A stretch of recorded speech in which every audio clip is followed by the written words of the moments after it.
آفتونه د الله عز وجل طرف نه دغه کور او خاندان ته متوجه کیږي. السلام علیکم ورحمت الله وبرکاتہ. ملګرو امید کوم چې ښه به جوړ به رونو. نن در سره یو اسلامي ویډیو شیر کوم او د څه په باره کې مولانا صاحب بیان کړ دی چې د سحر مونځ په کومو کورونو کې نه کېږي یا د سحر مونځ قضا کېږي، په دغه کورونو کې کومې مسلې راځي. رونو ډېره لازمي ویډیو ده.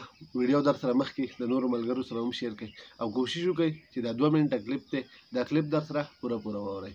او دې سره سره کوشش دا هم پکار وي چې کوم اسلامي بیان سړی ووري چې په هغې باندې د عمل کولو کوشش وکړي. دا بیان در سره واورئ. په کوم کور او په کوم خاندان کې چې د سحر مونځ قضا کېږي، 3 آفتونه د الله عز وجل طرف نه دغه کور او خاندان ته متوجه کېږي. په کوم خاندان او کور کې چې د سحر یو بنده مونځ قضا کړي، دغه کور طرف ته د الله له طرف نه مسکیني، فقر و فاقه او غربت او احتیاج ورته متوجه شي. دا چې د دې کور کې به فقر و فاقه راځي، مسکیني به پکې راځي، غریبي به پکې راځي، محتاج به هر وخت خلکو ته، کله به سامان د خلکو نه غواړي، کله به د خلکو نه پیسې، ژوند به چې کوم دی بل ته په لاس نیولو کېږي. دا ړومبنې افت دی. دا ړومبنې نقصان دی د سحر د قضا کولو.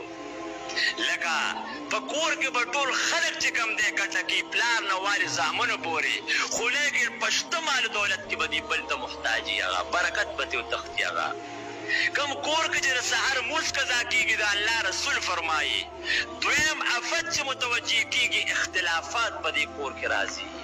پلار به د زوی نه خفه، زوی به د پلار نه خفه، بیبي خاوند او خاوند د بیبي نه خفه.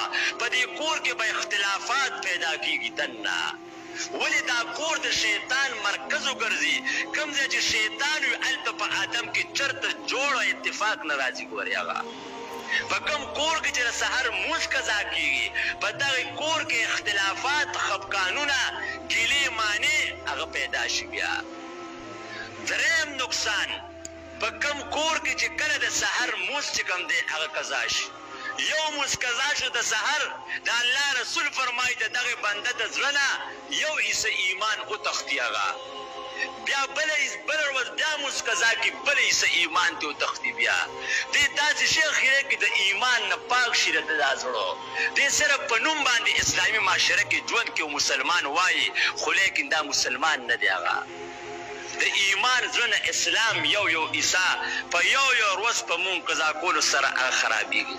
څومره لوی نقصان دی. دا مونږ د دنیا د برکت، د دنیا شیزونه د ټول په کور کې کېد او دا 3 خبرې د تا کروي، ستا د ژوند نه سکون به وتښتي. هغه ستا د ژوند نه برکت به وتښتي. هغه ستا په ژوند کې به احتیاج الله مخلوق ته پیدا کړي. هغه نو د دې وجې د سحر د مونځ پابندي خپله هم کول پکار دي.